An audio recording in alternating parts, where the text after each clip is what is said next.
Assalamualaikum warahmatullahi wabarakatuh dan salam sejahtera kepada semua pelajar dan juga pendengar. Teaching video sebelum ini kita telah pun selesai membincangkan mengenai mengenai Laplace transform.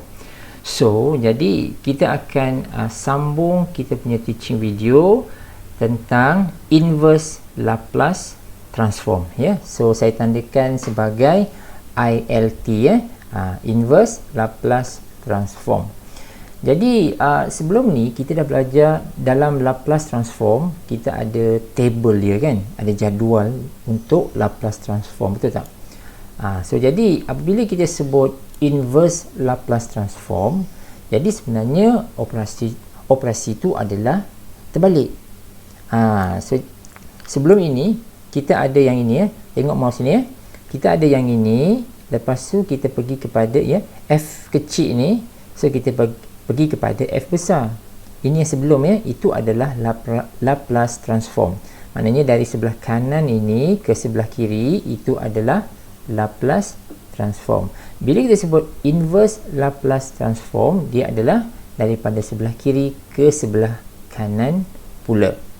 So jadi proses dia masih lagi mengekalkan cara yang sama sebagaimana kita buat dalam Laplace transform, dan kebergantungan kita kepada jadual inverse ini sangat penting. Dia sebenarnya dapat satu jadual dah cukup, iaitu kita memenai kita dah ada Laplace transform sahaja. Sebab sebaliknya adalah dia punya inverse. Okey, so jadi kita nak reverse proses lah maksud dia, ya. So ini jadual ini dah saya siap-siap terbalikkan, iaitu kita dapat kesan bentuk-bentuk ini, maka dia akan bertukar menjadi FT kecil ini. Okey, boleh, ya. So kita lihat satu contoh kat sini. Yang ini, ya. Jadi kita akan sentiasa rujuk kepada jadual inverse kita. Jadi misalnya jika kita ada Laplace transform, inverse Laplace ini, ya, ditandakan sebagai L negatif 1 kat sini, ya. Ini merujuk kepada inverse, ya, inverse Laplace. Inverse Laplace bagi 4/S, 4/S. Jawapan dia 4. Ya, 4/S. Jadi kalau kita perhatikan betul-betul dengan merujuk kepada jadual, ya, 4/S itu sebenarnya kita rujuk kepada yang ini. A itu adalah constant, ya. Ini, ya, untuk yang pertama ni. Yang pertama ini A itu adalah constant, S itu adalah variable dia lah. So jadi kita akan merujuk kepada kes yang nombor 1 ini dalam jadual inverse ni. Jadi tadi soalan tadi kita ada 4/S kan. So 4/S, maka dia inverse ni adalah A kan, iaitu 4. So macam itulah. Jadi kita ada yang ini, sebab itu jawapan tu adalah 4 di sini. Sama juga dalam kes yang nombor 2 ini contoh mudah, ya. Kes nombor 2 ini 1/S tolak 4. Jadi kita cepat-cepat rujuk ke jadual inverse kita. Mana dia? Yang ini. Ya. Kita ada 1/S tolak A, ya, S tolak A. Jadi dia punya inverse adalah eksponen. Eksponen AT lah. Dan kalau kita lihat jawapan kita yang ini, nampak tak? 1/S tolak 4 kan kita boleh dapat terus daripada jadual inverse kan. Jadi kita guna pakai, sebab itu jawapannya adalah eksponen, iaitu 4T lah kat sini. Boleh, ya? So maknanya by looking at the expression dekat sini, maka kita akan buat perbandingan dengan jadual inverse dan kita check dia punya yang mana satu yang ada similarities, dan kita boleh dapatkan dia punya inverse terus daripada jadual. Okey, baik. Ini ada berapa contoh? 6 contoh kat sini. Ya, soalan dia, find the inverse Laplace transform of the following expression. So saya tunjukkan 3, iaitu A, B, C. Jadi yang bakinya cuba, ya, saya bagi jawapan sahaja. Untuk D, E dan F, jawapannya adalah seperti yang warna merah ni lah. Cos 4T, sin hiperbolik 3T, dan cos hiperbolik 3T. Ya, by looking at the table for inverse lah. Okey, kita lihat contoh nombor 1. Saya tunjukkan juga kita nak guna yang mana satu. Jadi yang nombor 1 ini nak mencari inverse Laplace bagi 6 per S kuasa 4. Jadi kita akan melihat yang ini. Ini saya ambil daripada jadual inverse Laplace tadilah. So saya cek dia punya similarities ni adalah yang ini. Sebab yang atas ni kan ada nombor kan, lepas tu yang bawah ni ada S kuasa 4. Jadi yang paling sesuai adalah, saya tak ingat nombor berapa, tapi yang inilah yang paling sesuai. Di mana hasil dia adalah dalam sebutan Tn. Macam tu. Kita tengoklah n tu berapa. Jadi bila kita ubah suai sikit, so jadi 6 ni adalah boleh kita ungkap sebagai 3 faktorial. 3 faktorial, dan of course yang sebelah bawah ni jadi S kuasa 4. So macam ni. So kita lihat yang color biru ini, check dia punya perbandingan ya.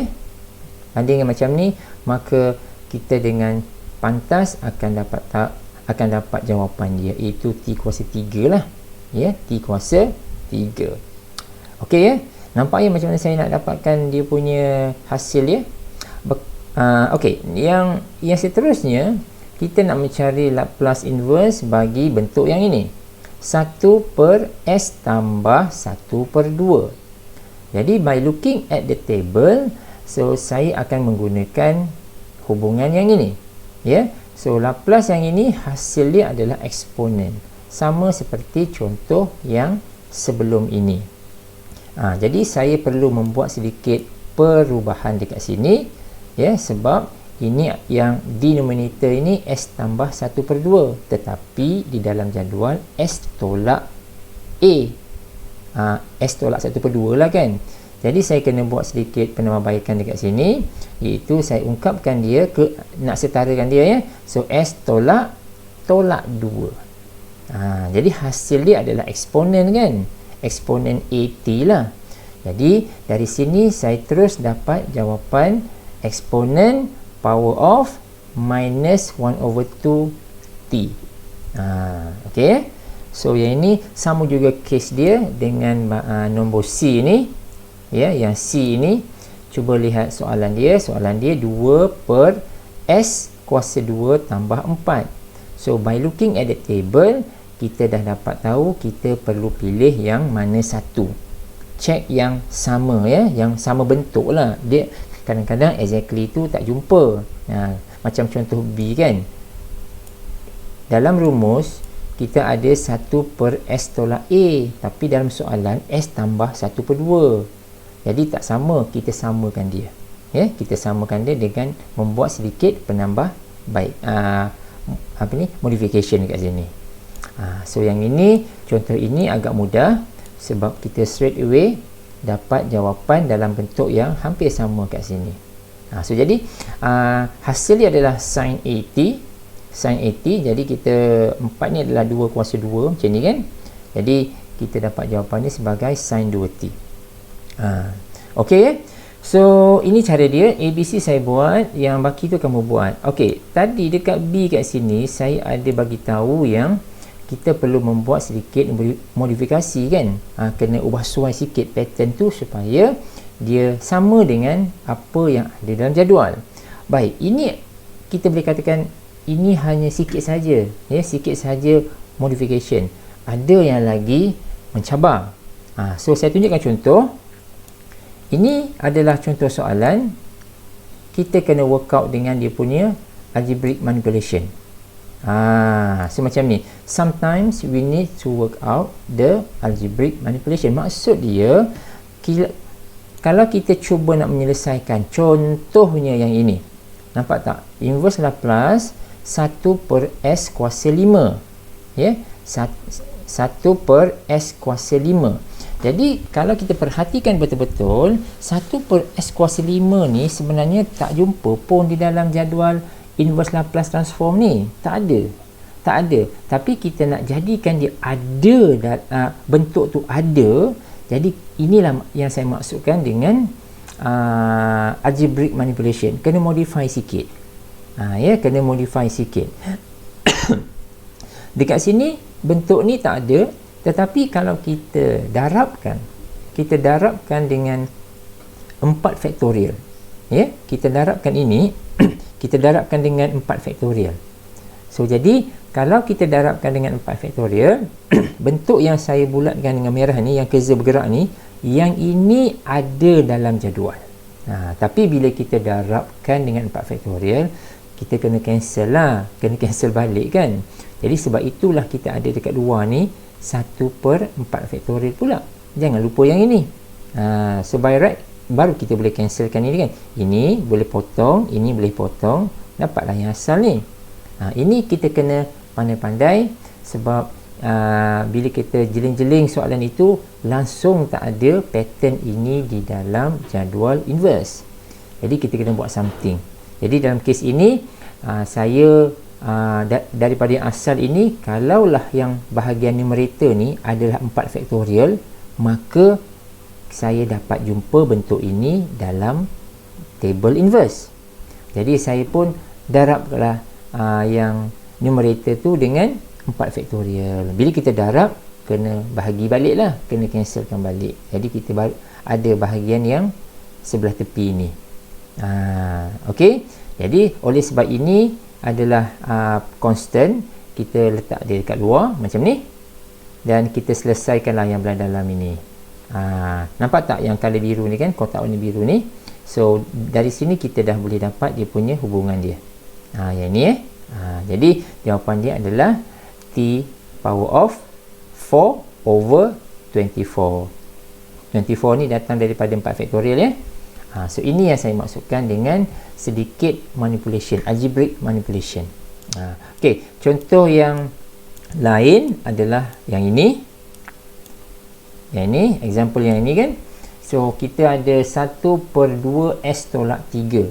So kalau kita duk cari-cari bentuk ini di dalam jadual Laplace, inverse ya, inverse Laplace transform, memang takkan jumpa ya, memang tidak akan jumpa pattern ini di dalam jadual. Jadi kita kena modify.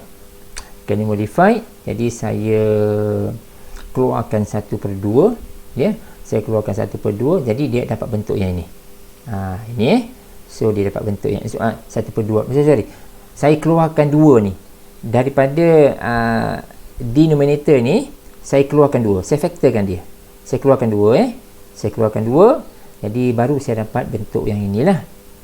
Yang ni. Saya hanya factor sahaja sebenarnya.